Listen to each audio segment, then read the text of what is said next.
Hello to everyone who is watching live, and hello to everyone watching on the VOD later on Twitch or YouTube. It's great to be back. This is going to be a two-stream week if the fates allow.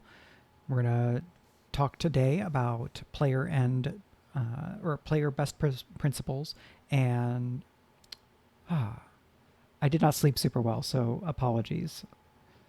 Today we're going to talk about player principles and best practices in Daggerheart as I think about and use them in play. Let me go back up to my rundown. So we're going to talk through those from the SRD. There's more in the core book, but I'll talk a little bit about that later on. You can see down here that this is not an official Darrington Press or Critical Role stream. This is just me talking about the game from my own perspective. But because we're using the SRD, we've got this thing right up here. And I am happy to have folks here who are around live. Real quick, I want to shout out some folks who have followed and supported on Twitch in the last week. We have Amalo underscore ROL, or like Yamalo ROL, All My T, Mono Pilas, Geotucci, Torrent Talks Creativity, DM Len, who also subscribed with Prime. Hi Len, thanks for the support. Lem is in one of the games that I run. Huberis, Sindine, Lumamaria, Mad Offler, and Phoebus, or PH0EBUS. I'm guessing that's Phoebus. So thank you all to those folks for supporting. Today, like I said, we're talking player principles, player best practices in Daggerheart. If you have the core Daggerheart book, I would encourage you to have ready and open pages 9 and 108, right? You've got the two ribbons, so you can slot to those. The full book has a bunch more details on all of these, right? In the SRD, as we can see here, it is boom, boom. Let's get rid of that. Nope, this one. Whee! Why is this one not, why are you not gone? We're just going to do that real quick. The full book has more, right? There's a lot of detail. There's explanation in some of these. There are like examples and things. That's more on the GM side. But if you are learning the game just from the SRD, there's some extra context and support that the core book has that's not in the SRD. So this is a good reminder that if you've been getting into Daggerheart and working from the SRD, the full core book has even more for you if you can find it. I know it's still sold out in a lot of places. So we're going to be working from the SRD here, but I'm going to be bringing in my additional experience and perspectives on the game and how we can use these principles and best practices to get the most out of the game and to kind of be the best player that we can be when we are participating in Daggerheart. A lot of my stuff has been more GM focused. This is more specifically for players, but if you GM Daggerheart, I would also encourage you to try to play Daggerheart, because working on both sides of the GM screen, so to speak, definitely provides a more fully rounded understanding of the game. And I think it makes it easier to GM if you have gotten to play, which is part of why I'm really grateful that I get to play in a regular game with some friends of mine. So shout out to that group. I'm playing with them tonight. I will see you all soon. If I scroll down a little bit, we will start seeing our principles.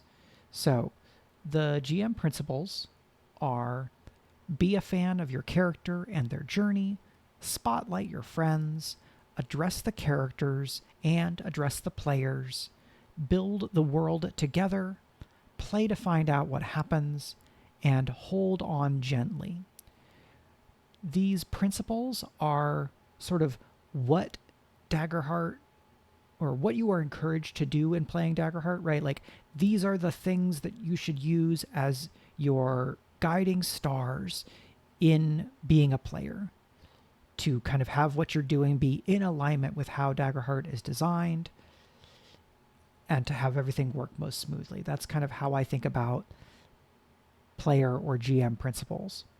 Best practices are how you accomplish that, right? So if principles are what to do, best practices are a bit how to do it or how to accomplish that. And there's definitely some overlap because some of the principles can also be applied really directly and specifically, and some of the best practices can be broadened to almost a principle layer. So we're going to talk about all of them today, and they kind of feed into one another and overlap a bit. And if you find that that's the case, that's totally fine. I think it's not a problem. The best practices, if I scroll down again, are embrace danger. Just going to widen this a little bit. Here we go. Nope. Okay. They are embrace danger, use your resources, tell the story, and discover your character. So we're going to zip back up to principles real quick, and then we're going to talk through some of these. Thank you for the follow, TextKing88. So there's not as many principles and best practices for players as there are GMs. So this makes this a little bit easier to get through. The first principle that is listed is be a fan of your character and their journey. Okay, so what does that mean? Being a fan of your character means you're excited about your character. It means that you have hopes and dreams for your character, that you want to see them have an exciting journey, right? You want to be part of making and then experiencing a heroic journey for the character, right? Whatever arc you expect for the character or you're hoping for the character, being a fan means that you want the best for them, but also you're going to be okay kind of going through some danger, right? You want to look for opportunities and then take opportunities to show off your character's cool abilities. I think last time I talked about the shoot the monk rule, right? Is this kind of folk wisdom in D&D communities, like D&D and Pathfinder, I guess, and then more broadly. Shoot the monk is the monk class, at least in 5e, has this ability to deflect projectiles. And so when you're GMing or DMing, you want to shoot the monk character with projectiles so they can use their thing. Being a fan of your character is kind of the other way around, where you look for opportunities to get to do the cool things that your character is able to do because you want to have that joy of utilizing these cool abilities. And when you pursue that, it's easier then for other people to also enjoy what you are doing, right? They're the audience for what you are doing as you are the audience for what they're doing, right? If you're all telling the story together, then when somebody else does something awesome with their character, ideally, right, you get excited about it because it's fun for you to experience that happening because you're also excited about what's happening for them. But you want to be a fan of your own character, and then being a fan of their journey is not necessarily beginning session one with like, cool, I know exactly all the character beats that my PC is going to hit over the course of the next 40 sessions. I just have them in order, and this is the only way things can go. I don't like playing in that regimented of a fashion, and it has been my experience that you can have more fun in Daggerheart if you are a little bit less set on a specific sequence of character beats, and or if you are less focused on only one set of results for your character. So some of the other ways that this manifests is that you want to like bring in your character's backstory, right? Being a fan of the character is like, oh, I want to show off this cool thing about their relationship with their sister where they were really close, but then something happened and then the sister left, and right, then maybe you're working with the GM to establish that the sister has gone and joined a rival faction, and the sister is going to come back, and you're going to have, you know, drama, and maybe there's the chance that you can convert her back from the other faction to join the PCs and what they're doing, right? Bringing in your backstory lets you show and develop your character more. This next note that I have is like, let your character's future be uncertain, right? And I've talked about this a little bit already. Fan of their journey, again, points toward this idea that Daggerheart often suggests and encourages us to approach the game with improvisational spirit in mind, right? To not do as much hard planning on the GM side. And then from the player side, we're both not expecting the GM to have one story that they're telling. We are expecting to build the story together, and that the players, through expressing the characters' motivations, are also going to get to drive the story a lot. A thing that I have been experiencing as a player in Daggerheart, and then on the other side as a GM, is Daggerheart gives background questions and it gives character connection prompts. And then depending on the campaign frame you're using, right, if you're using a written frame, there are often extra session 0 questions, right? They're about, hey, so if you are a Wanderborn character in this frame, here's extra questions for you. Or here are overall session 0 questions for this campaign frame. I think it is important to try to have thoughtful, actionable answers for those questions, right? Thoughtful means think about your character holistically, answer in a way that helps establish some important elements of your character's backstory and their attitude and their relationships to other characters and to the setting. But I don't, as a player, want to get so extensive in developing my character's background that I feel like they're 100% baked even before they hit the table at session 1. I really like to discover my character in play, and not having as much codified right away at the beginning gives me more flexibility. If the GM is like, oh yeah, I think it makes sense that you would know somebody who lives in this town. And then you work back and forth between the GM and the player to establish that relationship. Well, if I, as the player, have written out every bit of my character's history and thought and basically established everyone who was ever important to them, it may be harder for me to make room for this character that maybe the GM is hoping will connect my character to what's happening in the story at the moment. So if I come in with a looser sense of who this person is, who their connections are, and things like that, I have more of that flexibility and room to adjust and work back and forth with the GM and continue to make new connections between my character and other parts of the story and the setting, establishing, oh, actually, this was already the case. We just hadn't introduced it before, right? In the world of Star Wars, if we take Star Wars as kind of a living world that we believe in, Han Solo already knew Lando Calrissian during the events of Episode 4 / Star Wars / A New Hope, right? They had already met and had had their relationships, right? A lot of people ship them, like whether they were together in that way is not important for this point.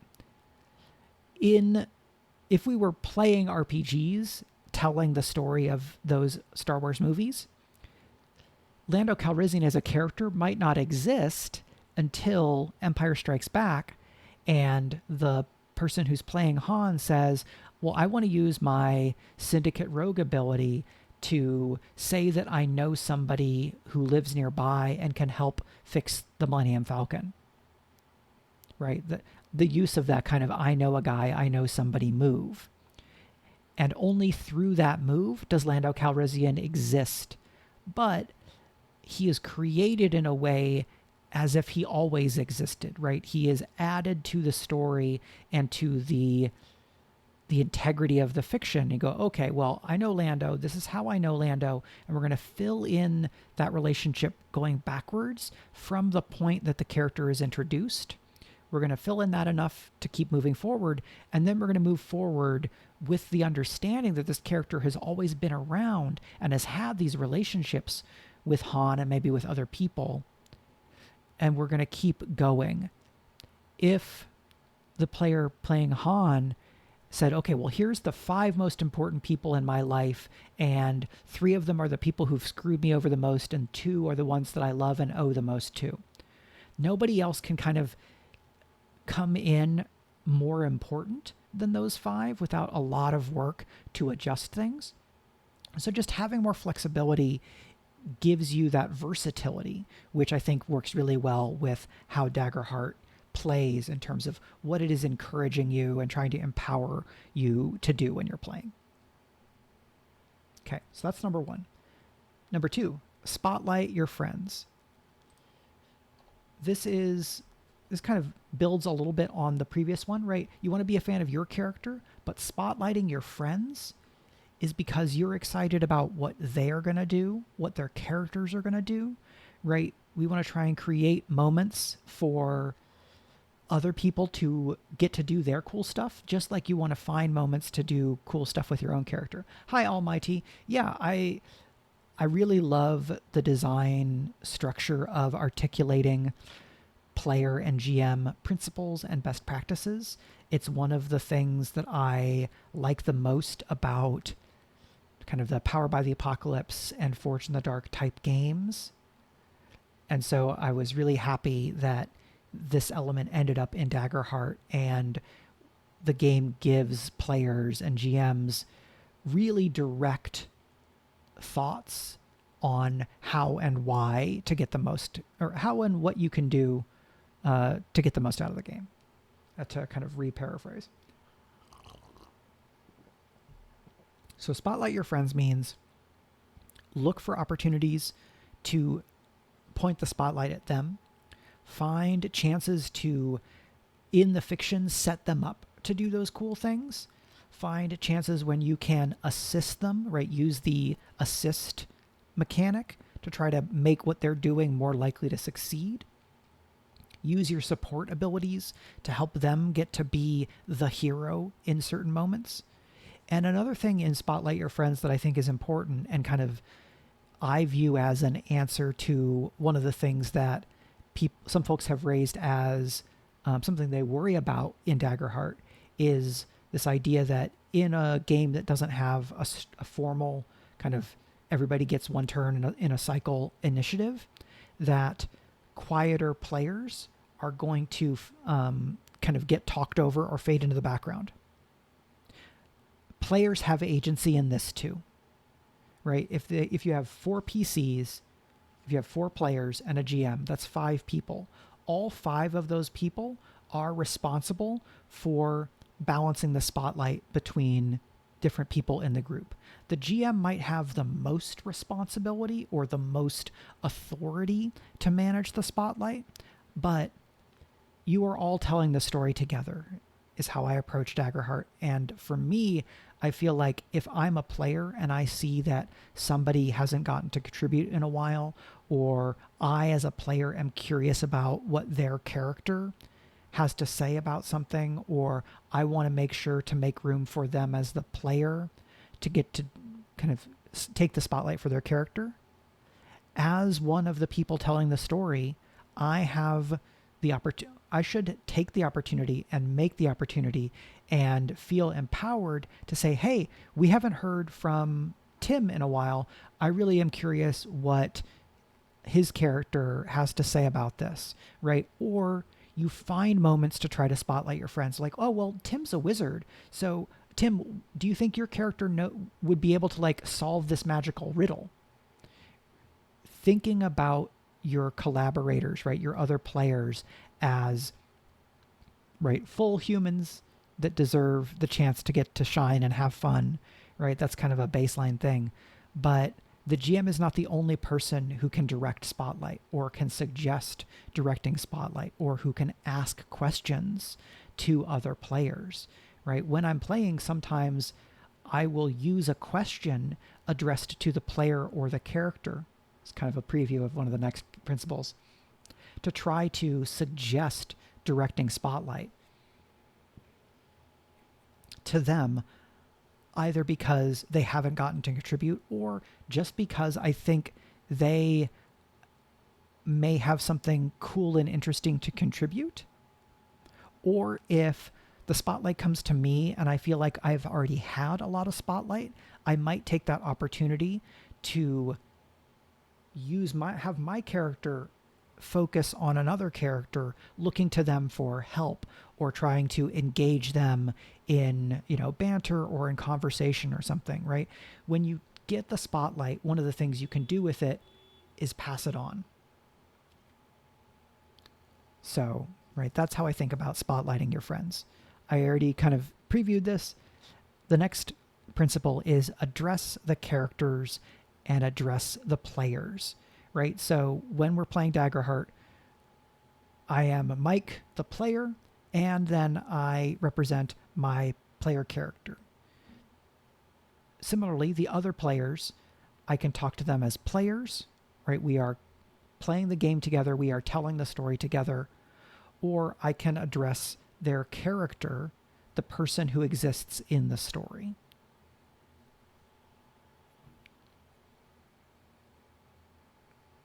Hi, Prince Justin. Yeah, right.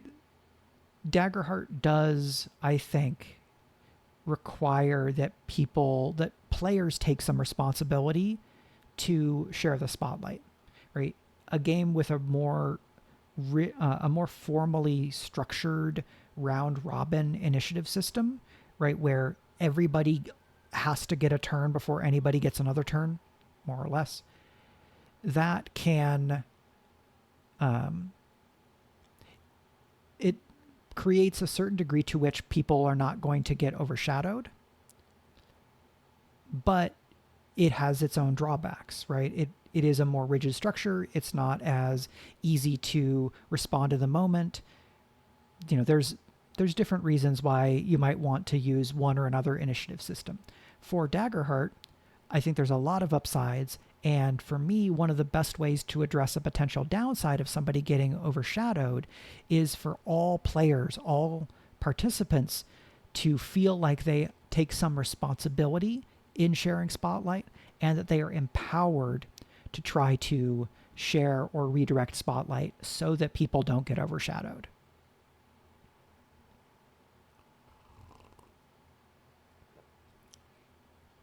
Part of addressing characters and addressing the players, yeah, right, in round robin, some players can check out when it's not their turn. And I've absolutely been guilty of this. I think it is something that can happen.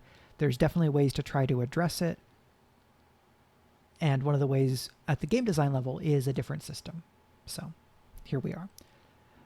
For me, part of address the characters and address the players is kind of a reminder as a player to try to be active on both of these levels, right?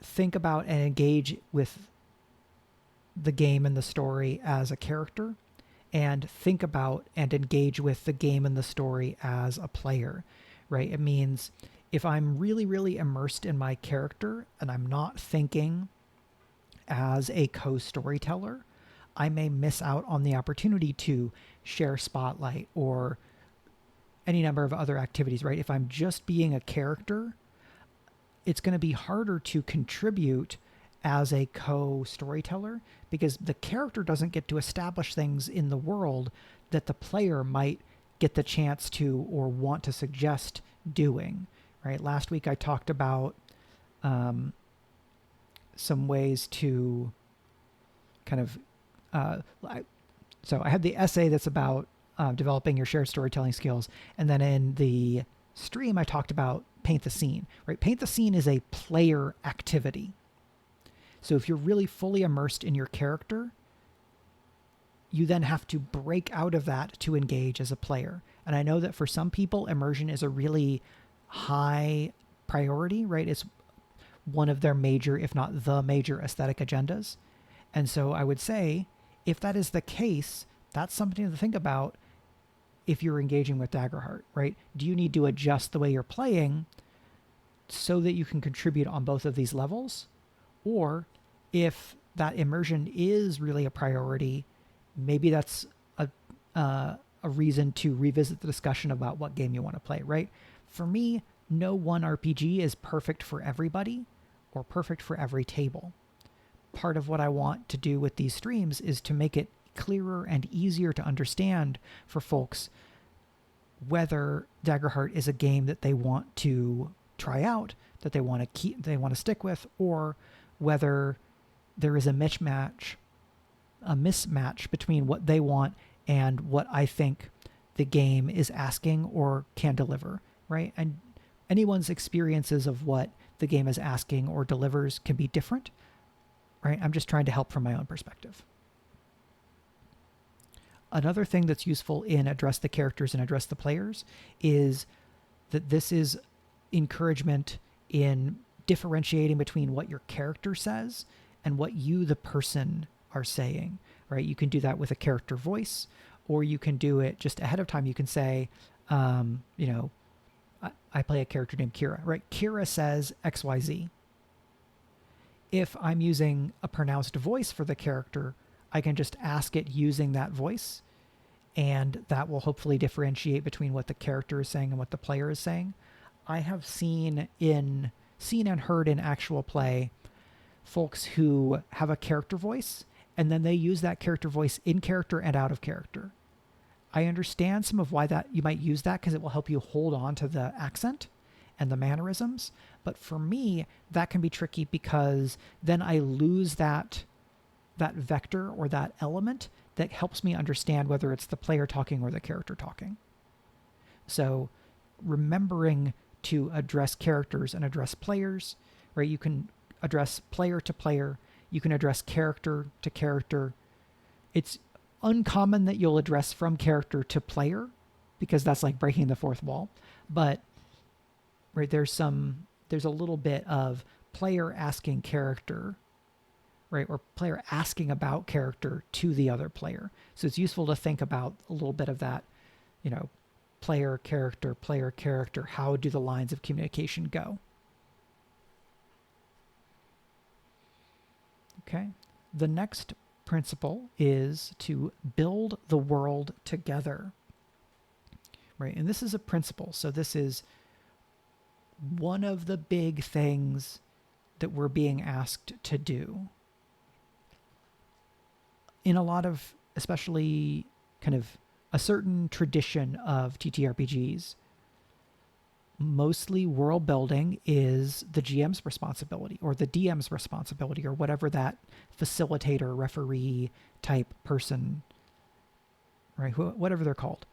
Daggerheart says that world building is something that everybody can do and something that everybody is asked to do, right? That's how I approach it. I think that I can make a pretty good argument that that's in the text. What does this mean in practice, right? It means that you get to have some say in building the world when you're doing world building together in session 0. It means you get to help build a world together during play. It means you can suggest details to add to a description. It means that you might ask to or be asked to describe parts of the setting that relate to your character, right?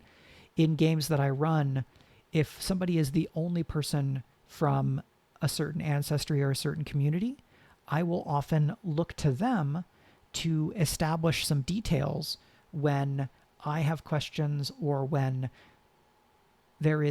something comes up that might refer to some element of the story that really mostly pertains to one player's character, right? That's me as the GM specifically making space for another player to contribute in building the world, rather than me as the GM saying, cool, here is my sandbox. You may play in the sandbox, but I know every grain of sand and only I get to describe what they look like, right? This is not that game. There are upsides and downsides to greater shared narrative authority versus kind of single monolithic narrative authority. Daggerheart makes particular choices, and one of the ways that Daggerheart kind of establishes this idea of sharing world building responsibility is through the principles. When you get to help build the setting, right, where you get to be a co-author of the setting as a player, it has been my experience that it's easier to get invested in the setting, right? Because I've put something of myself into it. I also know the setting more because I contributed to creating it, right? If we take the time to do that, the map building game or some other shared world building, I'm coming into session 1 not having had to do homework in reading, probably, but maybe instead of that, I've done the work of getting to know that setting through helping make it, right? Which is, for me, a very active form of engagement. And then that makes it much easier to remember things about that setting versus if I just am handed a 20-page kind of setting Bible and then I read it in preparation for the game. That's just how I approach it. But yeah, right. I've sort of phrased it in the same way. Prince Justin says active versus passive engagement in a setting. I certainly retain more if I am actively involved in co-creating something or adding details to things or being in the conversation when the world is being built, especially when that is then in play, right? It doesn't stop at the end of session 0. If we have a world that we're discovering and creating together, I get to be part of that as a player. Tex King 88 says, honestly, that is my favorite part of the game and is really impacting my enjoyment of my weekly D&D game as I feel increasingly less invested in that world as a player. Well, I'm sorry that this is not kind of working as well for you in D&D. It's definitely been my experience that any given game or table may have like pretty particular expectations about where that line in shared authority is. And if you're hoping for more investment, more authority than anybody else in the table is asking for, or than the GM is interested in giving, that can be really rough. So I hope that you are able to, complement that D&D game with some Daggerheart where you're getting to share authority, or some other game where you're getting to kind of use that narrative muscle and you get that sense of satisfaction and shared ownership. Another thing in Build the World Together is like help build the NPCs, right? Oh, well, what if this? Or the way I imagine the soldiers of this empire is that they all have like these kind of like spiky pauldrons because they are, the order of the the order of the trident, right? And so they have 3 spikes on each pauldrons, right? Take what is in your personal imagination and offer it up to be added to the shared imagination, the shared imagined conception of the setting.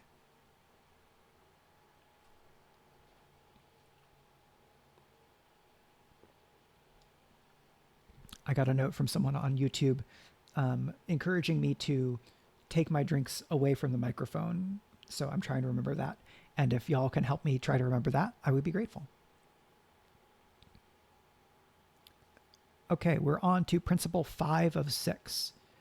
My expectation was that the stream would probably be closer to like 1 hour to an hour and a half. And I think we're on a pretty good track for that. But please, if you have comments and questions along the way, let me know. If you are watching on YouTube and have questions, you can ask those as comments there, and I'll get to them as I can. Number 5 is play to find out what happens, right? This is a pretty common principle in story games, Powered by the Apocalypse, narrative games, Forged in the Dark.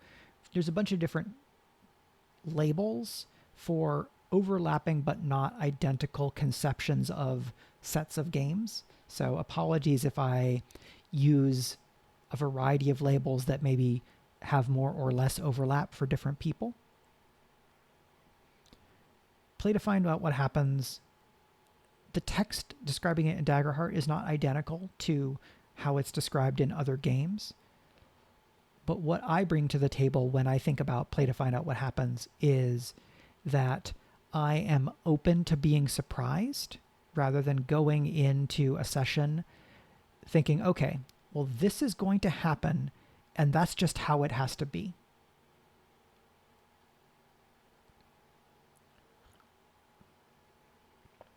Hi, DM Len. Len says, the background and world building questions in the core book are great. Having been in several sessions 0 now, some players new to this think those are the only questions. Feel free to ask questions of your own. Absolutely, right? Ask questions as a player, right? If you want clarification about things, or you want to, ask another player something about them, or you want to ask a question that, could potentially add to the setting. Those are really handy. I try to come up with extra questions for the characters from session 0 to sprinkle in throughout the first couple of sessions if I don't have a lot of extra time in the session 0 to do my follow-up questions kind of right away.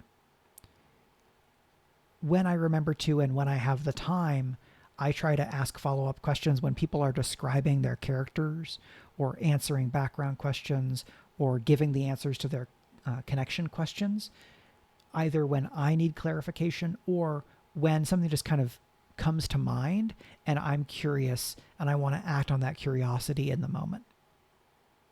But for folks who are watching for Daggerheart or for something else, or as I take and understand Daggerheart, a lot of these questions that are given are meant to be inspirational and examples rather than dogmatic and comprehensive, right? Here are some questions you can ask. Here are some examples of some questions you could ask, right? I think about this especially with regards to like environment prompts. They're meant to be there to help you, but they're not the only way to think about it. They're not the only questions to ask. So, great point. Thanks, Len. Play to find out what happens, right? This is being flexible. It is discovering your character through play, right? Play to find out what happens might mean we didn't define a theme for this campaign ahead of time, so we're going to play to find out what that is, right? We are going to find it in play. We are not playing to create a specific monolithic result. We are playing to surprise one another and be surprised. Magmalena says, I am a, quote, rules lawyer, unquote, player from way back. I appreciate the more narrative aspects of the principles and best practices of Daggerheart. Any suggestions or tips for helping myself and others break out of the mindset of a laser focus on rules? Sure. So I think hold on gently is the last principle, and that will speak to this some. I think that play to find out what happens can also help there, right? That we are here to discover and create the story rather than to receive the story, right? The players are not here to receive the story. The players are at the table to help create the story and be surprised because it is emergent and collaborative. As the GM, I am at the table to help co-create the story, not to deliver the story like it is a lecture. In terms of a focus on rules, I think the GM instruction of begin and end with the fiction is a really good one, right? The idea that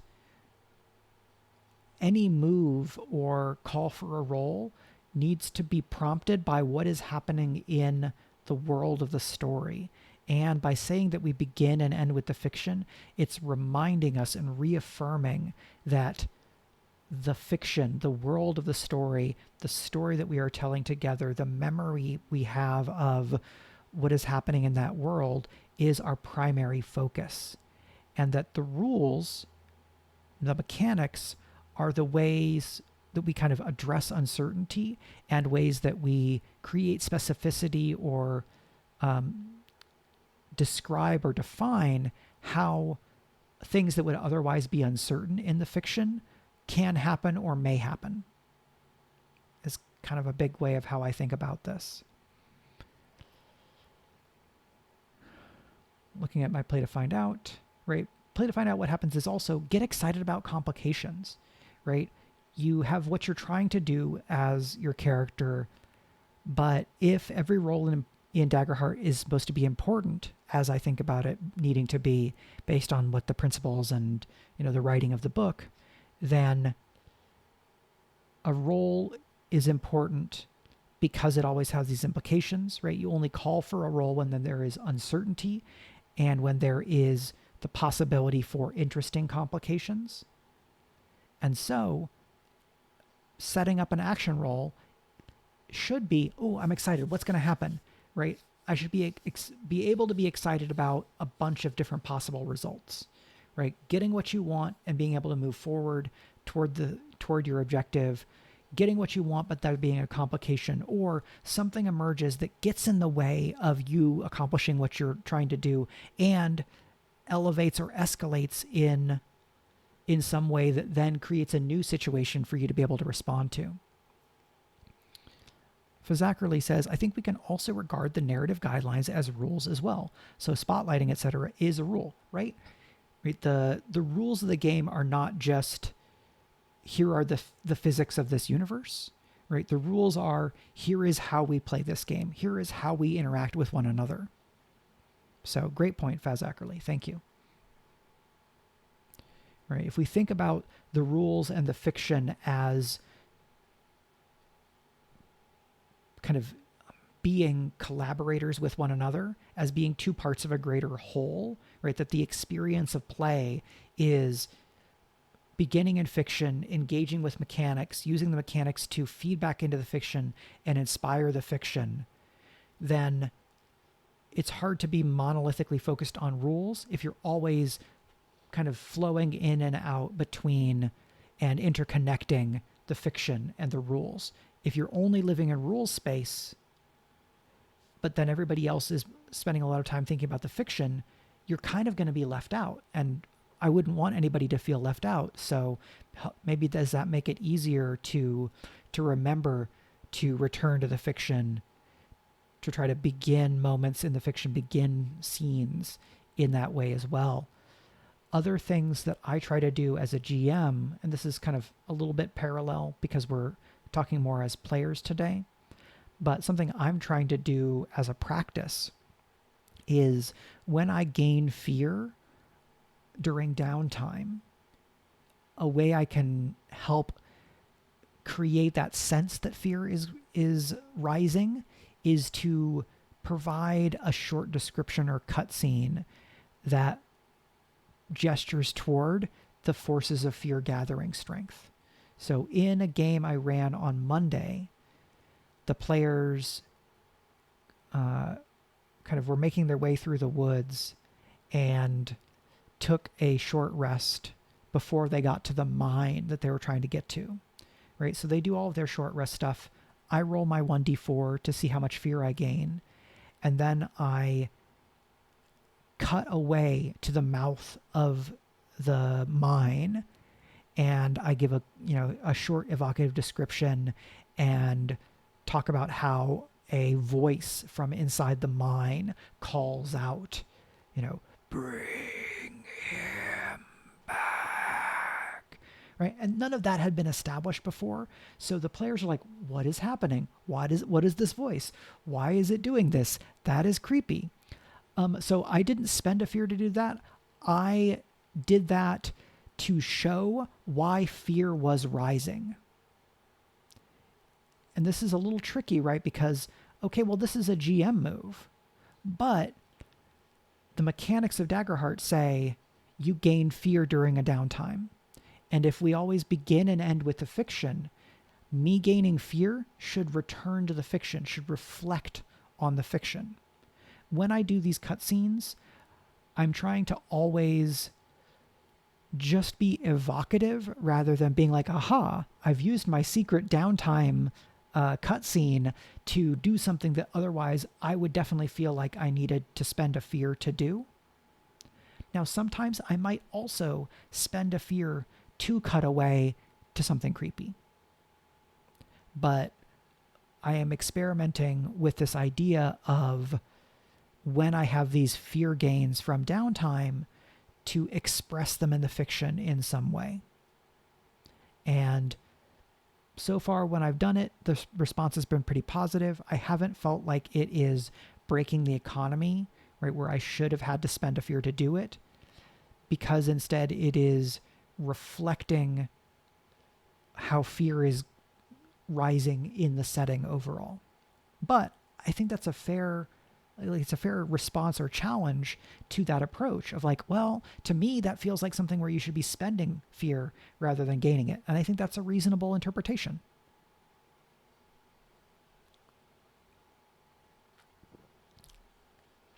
Quick note, thank you to Fizzackerly for contributing to the Cult's Totem again. I forgot to go and look why that exists here, but it's still very funny and I appreciate it.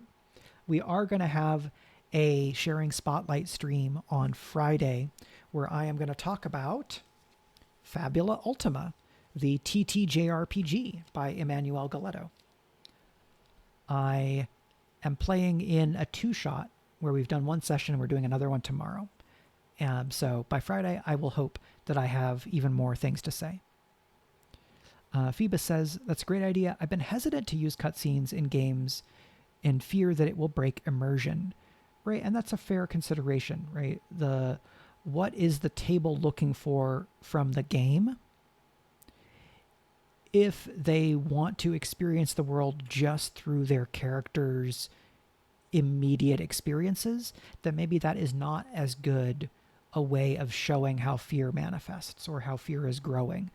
In that case, if an immersion is a priority, you might want to look to what I think of is the kind of growing darkness. Sorry, I'm going to have to double check. This is something from the Age of Umbra campaign frame that Matt Mercer wrote that I think is a great way of manifesting this.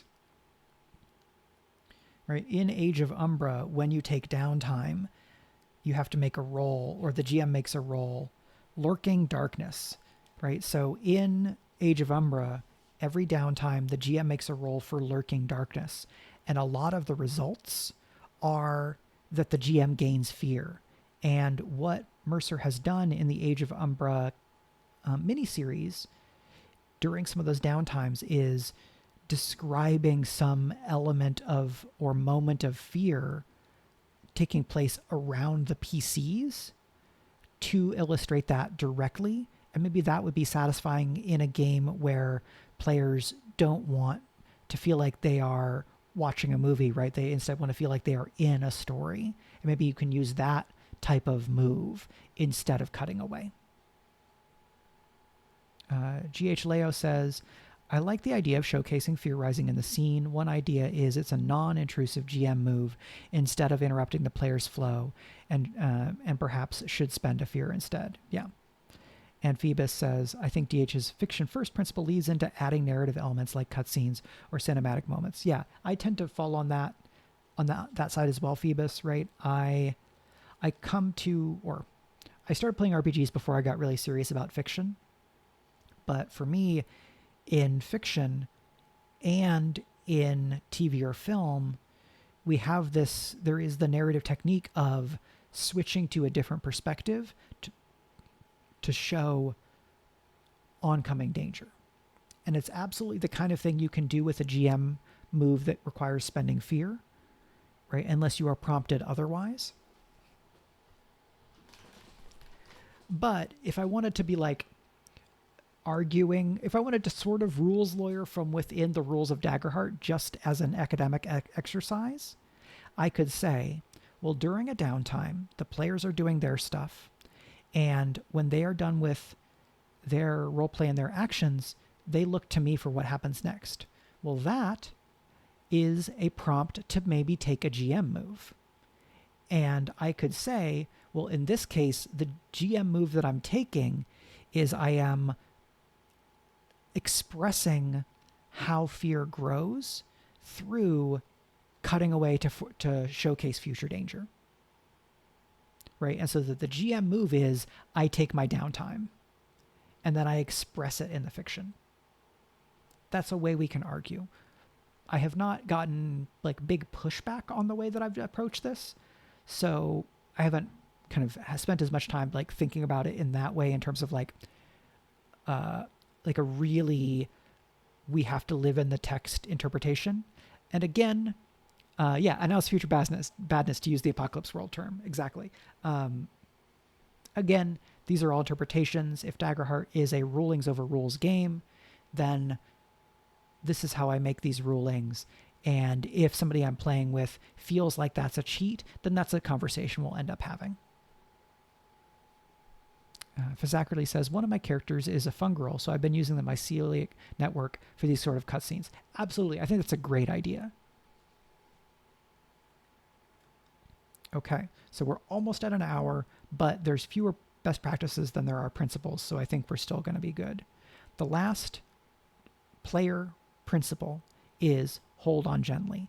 And this, I think, will also build or will help address that question of Magmalina's about trying to not be too overly focused on rules kind of without keeping the fiction in mind or without being as flexible or however you want to interpret it there.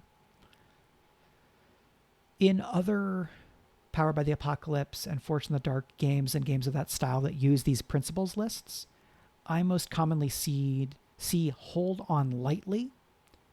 Daggerheart says hold on gently. And this is an interesting distinction. What it makes me think of, hold on lightly, is about not being married to what is established, right? Hold on lightly to the rules. Hold on lightly to the events of the story so that you can go back and say, actually, why don't we say that this thing happened instead of that thing, right? Where you can massage or retcon or do light edits in retrospect so that something that you didn't know might be a problem doesn't end up a problem later on because of some other thing that happens. Hold on gently, to me, has this connotation of care, right? Of specific care, empathy, or sympathy, that we are holding on gently to specific results, to what has happened to the other characters, right? If I, as a GM, am making a move that impacts a character, I want to hold on gently to them, even if I'm making a hard move, because I am a fan of the players and the characters.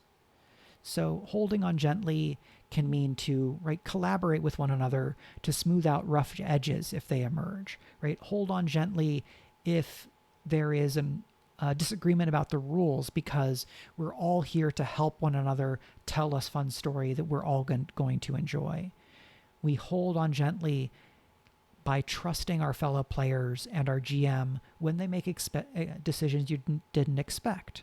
But then if someone says, hey, this felt wrong, or I don't feel great about something, or can we go back? I don't understand how this fits, right? We hold on gently to one another there, where we're going to take one another seriously when folks raise objections or have questions or are articulating, right, pain points about content or something, because we're not just holding on lightly to this is what happened and we can't change it in retrospect.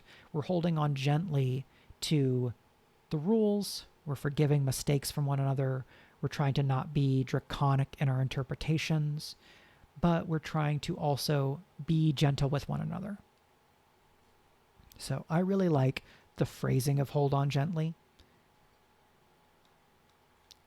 And now we've done these, and I'm going to try to scan down to boop, boop, boop, boop. Can I do this? No. Okay, this is what I can do. Sorry, the scrolling, I don't have as much granular control on this just because of the way that this interface works. So these are the 4 best practices. If principles are what you do, right, your guiding stars overall, best practices are guidance on how you can do those things, how you accomplish those principles, those agendas, how you try to make the game the best it can be for one another and for yourself. The first one is embrace danger, right? If Daggerheart is a game of heroic fantasy adventure, there's almost certainly going to be danger in a heroic fantasy adventure. Depending on your campaign frame, you might be setting up for a story that is a little bit more cozy. Or if you're playing Age of Umbra, right, you might be setting up for something that's more lethal. But if you're within that overall space of playing Daggerheart, you probably are going to have combat, you're going to have like action scenes, chase scenes, climbing, you know, running along rooftops and leaping. If there is danger, you want to embrace that danger, right? Embrace danger, I always associate with Blades in the Dark, right? Because I think the principle or best practice there is embrace the scoundrel's life or the scoundrel's lifestyle, right? That the scoundrels and Blades in the Dark are meant to take big swings and live dangerously and be on the edge and be ambitious and reach beyond their grasp. And that kind of impetus to go beyond your what you think your capabilities are is a big part of what makes the engine of Blaze in the Dark work. That then is why a lot of people like that game, myself included. For Daggerheart, if you don't embrace danger, you're not going to get the thrill of overcoming danger. If you don't embrace danger and you avoid it entirely, you're not going to get the like biting your fingernails, like suspense of, oh no, on this failed roll, something bad happened and now I'm in a bad spot and what's going to happen to my character? If you don't embrace danger, maybe some danger will find you, but it's going to be harder to create those moments because you're not going to be pushing yourself and your characters into the situations where they come into existence. But if instead you embrace danger, if you see, oh, well, this is a really, like, this is going to be hard to do, but it'll be so awesome. And even if I fail, it'll create an interesting situation. That's embracing danger, right? It is getting excited about success and potential failure, potential complications that come up as a result of things. There could be this mindset shift. And this is definitely one that I experienced because when I was much younger, especially like as a teen and maybe into my early 20s, right? I just wanted to succeed at things. I didn't like failure. Some of it was because failure felt like, oh, actually the answer is your character isn't that good, right? Your character was a failure at doing the thing instead of your character didn't accomplish what they wanted to. And so there's a bunch of different games where some of the guidance that they give is if the character fails a roll or right, if a roll is a miss, you can make that be more about unforeseen circumstances or unforeseen challenges or bad luck. Make it more about those things than about the character being incompetent, especially in a game like Blades in the Dark, right, where the characters are meant to be competent scoundrels. In my Genrenauts game, Let's Go Steal an Ending, I have that advice as well because the Genrenauts are all meant to be skilled, accomplished, kind of narrative heist agents. In Daggerheart, we are trusting that the player characters are heroes, even if they are nascent heroes, right? They are competent. They are already a little bit accomplished. If I go into situations knowing, well, if I fail, it doesn't necessarily mean my character is bad at the thing that I imagine them being good at. Failure can mean something went wrong that I couldn't account for, or something was harder than I thought because of something that I didn't know. Or maybe I bit off a little bit more than I could chew when, yeah, I could normally accomplish X thing, but I didn't know about this other element. Reframing how you think about success and failure to bring in more of this sense of a failure on a roll isn't the character being a failure as a person, but is you didn't get what you want. That can help in reframing and making embracing danger feel less frightening as a player. And something else that helps us embrace danger in Daggerheart is the fact that the death moves give a lot of authority to the player, right? When you have to make a death move, you can choose to avoid death and like face the consequences, right? I'm not going to die in this moment, but then something else bad is going to happen. I get to make the choice of what move to make. Or I am deciding that this is the time for my character to go out and I choose Blaze of Glory, right? Only that third move, Risk It All, has true uncertainty about whether the character is going to live or die. Each of those other moves is the player making a definitive decision. This character is going to live for now, or this character is going to die in a blaze of glory.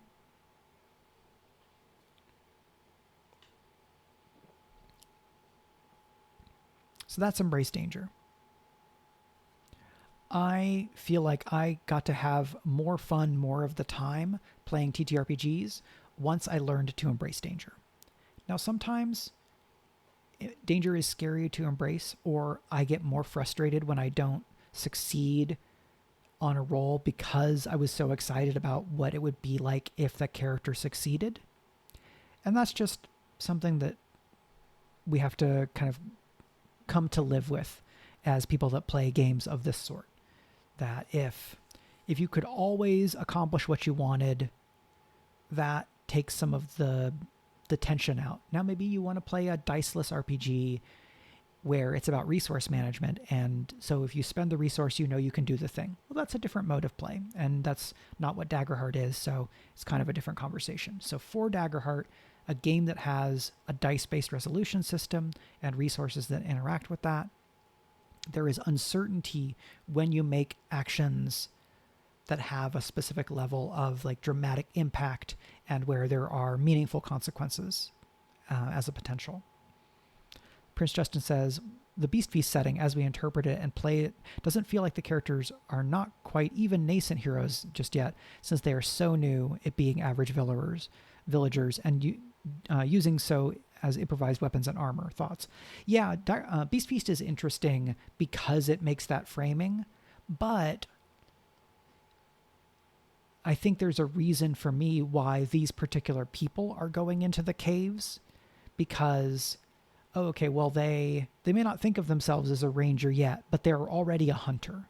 Or, right, the chef has the wizard class, right? So maybe in Beast Feast, when you're at those low levels, it's more that you have the potential to be heroes, or you are heroes in the making. But that is one of the bigger shifts in tone and expectation for Beast Feast. Right? With the campaign frames, part of the complexity rating is how much are you stepping away from the core subgenre and assumptions of adventure fantasy or heroic fantasy, right? Again, this gets to like splitting hairs in subgenre definitions. So I'm just going to parry that and move on. So best practice number 2 is use your resources. This is direct encouragement to not be precious about the resources that you have. One of the things that we can see in board games or other games that are like resource based is people go, okay, well, it's good to have this resource, so I'm never going to spend that resource unless I really, really need to. As I play and run and understand Daggerheart, the game requires that you are spending resources, especially that the GM is spending fear and the players are spending hope, right? These are more fluid resources because every action roll will generate hope or fear. So just by engaging and pushing forward in the game, players are going to have chances to generate hope and gain hope. The risks they take have the chance of generating fear for the GM to spend it. The fact that you max out at 6 hope and the GM maxes out at 12 fear means at a certain point you have to spend it, right? You lose it, or you use it, or you lose it. But use your resources also includes mark your armor slots, spend stress to use abilities, treating the resources as an active part of play, not as like break glass in case of emergency. Some of the abilities are more like that, but if we look at the hope features, all of them are scalable, right? You could, if you have 6 hope, you could spend 3 hope to activate something and then spend 3 hope to activate it again.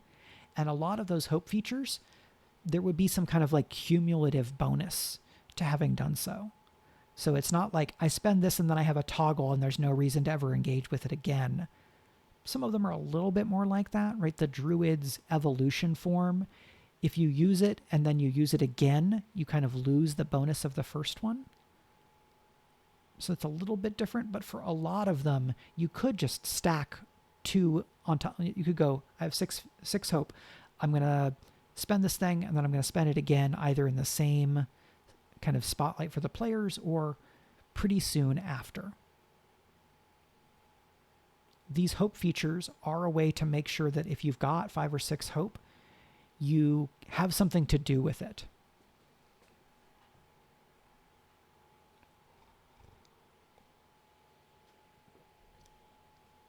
Magmalena says, idea, by telling the players the target number for an action or emphasizing the consequences of failure, it may subtly encourage other players to use resources to help with the spotlight action. I think that's a great idea, right? It can also encourage the player who is making the action roll to spend resources on utilizing experience or activating some other feature. So go, oh, okay, 16, that's hard. I'm going to go ahead and spend resources now. Something that I have experienced sometimes as a pain point in Daggerheart is folks will make the roll and then they'll fall short and be like, oh, but can I X? Because in a number of other games, there's more of that chance to boost a roll after it's made and before failure is decided. There is some room for that in Daggerheart, but only for very particular features and abilities. So being more transparent about difficulty and potential consequences maybe helps push that question of, do I need to spend resources farther up, right? It moves it earlier in the process. Now, there was a time, and there are going to be some times, when I will bend or tweak the rules to make an exception so that somebody could add a bonus to something. I'm more likely to do that if the player has been having a bad session, where it's like, cool, yeah, you've failed 5 of your 6 rolls and you were 1 point short on this roll and you couldn't utilize an experience because you didn't have any hope, because you've been rolling with fear. So in a game this last weekend, when somebody was 1 point short on a roll, that was a pretty big one. They make the roll, I see that they're 1 short, my heart breaks for them, and I decide that in this one particular case, because I'm a fan of the characters and because I feel I'm a fan of the players and I feel bad for the player having had such bad luck, I told them, okay, so for this roll, if you mark a stress, I'll let you add +1 even though you've already rolled, and that will let you succeed. I'm making a ruling. I'm kind of bending the rules as written because of all of this other extenuating circumstances. I try not to do that very much because then that can kind of become a perpetuating process of oh, but can I spend a stress to get a +1? If it becomes an expectation, right, then at that point, is it effectively a house rule? Do I need to back off from that?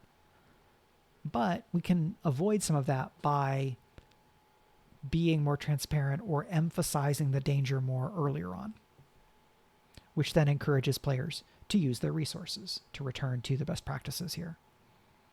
Okay, last 2. It is getting hot in my office, so we are going to finish up. Tell the story, right? This is kind of a complement to build the world together, but tell the story for me is be a co-storyteller. Don't just be the audience as a player, right? You are helping make the story happen. You are not receiving the story. Everybody is telling the story with everybody else. Tell the story is also advocating for the storylines, relationships, like a narrative beats that you want, and not just for your character or that you want as a player, right? It's advocating for what you want to see overall. Right? So tell the story is, I would really like to see XYZ, or, well, what if this thing happens? Telling the story can also mean, this can be like encouragement to remember to begin and end with the fiction, right? Tell the story. Focus on what your character does, maybe more than the ability you want to use, right? So you would say, I'm going to do such and such and such, and I want to utilize this ability. Or if you don't know how to make that feature manifest in the fiction, you might say, hey, and this is like as the player level, right? Hey, I want to use this feature, but I don't understand how to kind of set that up in the fiction. What, maybe you ask for the GM for clarification, or you ask your fellow players, what do we think it looks like when I do this? Or, what do you think this means? If you're thinking from the fiction, you're living in the story, you're trying to tell the story, and then you're trying to figure out how to connect the mechanics to the story, right? You are practicing the process of making Daggerheart, of doing Daggerheart, of playing Daggerheart. Similarly, every move with mechanics should have a manifestation in the fiction, ideally, right? Sometimes we don't necessarily describe the thing, make a roll, and then describe the thing again, right? We might say, well, I'm going to make an attack using my hand runes, and you roll, and then depending on the roll, you describe. I often like to describe, then roll, and then either I or the GM or the two of us together might edit or reinterpret the fiction a little bit based on what has happened with the roll, right? When I'm a player, I might say, okay, I'm going to, kind of raise my hands, and then the runes flash in front of my fingers, and I lash out and blast them with my hand runes. Well, that's what I'm trying to do, right? If I then roll and get a failure, well, that's what I tried to do, but then the fiction went a different way. If the way you describe it kind of in the front includes the impact, all of the impacts, then that's where a roll may need to retcon or reinterpret the fiction. So exactly when you're doing that, right, is a little bit of a question of philosophy. As a fiction first game, we should, when we can, describe what is happening in the story and then figure out what the result is when that result is uncertain and when there is a real potential for consequences for failure. And last but not least, the best practice of discover your character. And again, this kind of overlaps with some of the stuff from best practices. For me, discover your character is don't come into session 1 with a 100% defined person, especially don't come into session 0 with a 100% defined character, right? You want to leave room for improvising with NPCs, as I talked about earlier. You want to, or I think that you want to leave yourself with flexibility to be surprised by what happens. What you do with the character, right? In play, you might find like, oh, well, wow, I'm feeling like the character is like scared in this moment. And I hadn't thought about that being how they would respond to things, right? Or you design a character expecting that they are going to have a harder time with something. But then when you get to that thing, maybe it makes sense that they are able to address it, even if you were thinking that they were going to have a harder time with it, right? Like, Len, I absolutely used to be the person who wrote a bunch of backstory for my characters.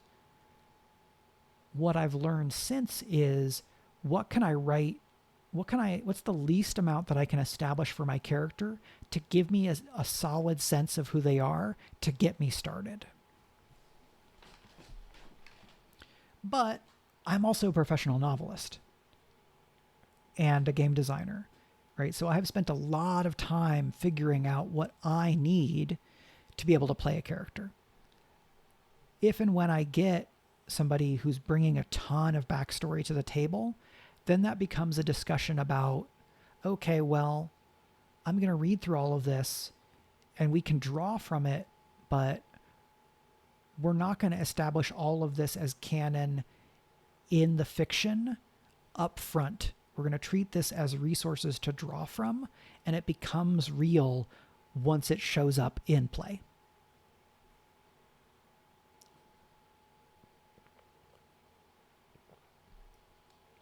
So that's how I approach that. Discovering your character is also like embrace that the character can change and probably should change, right? Play to find out your character, right? Play to find out who this person is or who this person is going to become. Play to find out whether the party is going to be able to rally the kingdoms to fight the warlord. Play to find out how the game supports us in doing XYZ, right? Play to find out what this world is like. Embracing change or discovering your character means like let them make errors, let them screw up, let them have flaws you weren't necessarily thinking about, or discover how your character feels about their failures, or how they make up for their failures, or how they try to address their flaws. How does the character learn lessons? How and when and why do they have like more extreme reactions to an NPC? As a novelist, I tend to do some outlining and kind of, prep before I get going. I almost never come to page one with nothing more than an initial vibe, right? I tend to do some world building and some defining of character and some of that. But I always surprise myself as I'm going. Even when I wrote pretty extensive notes and outlines for Hexamancy, the third Reyes book, and wrote that book very fast because I had a strong sense of the characters. I had the momentum of what was happening in the series arc, because I had these outline notes kind of at the scene level. That helped me write fast, but I still veered off path and surprised myself a number of times. And when I'm playing and when I'm GMing, I kind of live in that same space as well, where I establish some things enough to get me going, and then I leave a lot of other stuff TBD to play to find out, discover the character and play. But you might approach the game differently. If Daggerheart encourages us to discover your character, some of that is up to you of what does that mean? Does that mean not writing as much backstory? Does it mean defining who the character is at the beginning and then discover who they will become? Right? Maybe that's just a different way of approaching it. Again, all of these are just how I think about these practices and principles. Right? This is a little bit like, what is your ethos of play, or what is your personal philosophy of play? And because I have played and loved a lot of games that have these articulated best practices and principles, I've internalized a lot of those that I then apply more broadly across a bunch of other games, including games that don't necessarily have these as either implicitly or explicitly part of how the game is designed. Now, depending on the game, I might need to make an adjustment because the expectations I'm bringing to it don't actually line up with what that game is asking of me, or like saying is going to make things work the best. But that is something to figure out with that given game.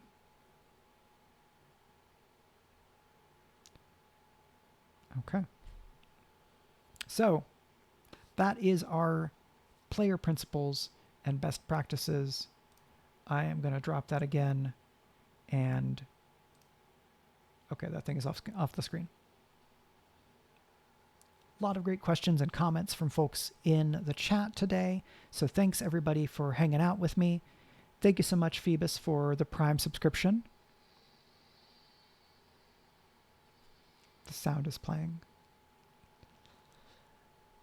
So this has been really fun. It is hot in my office, so we are going to wrap up.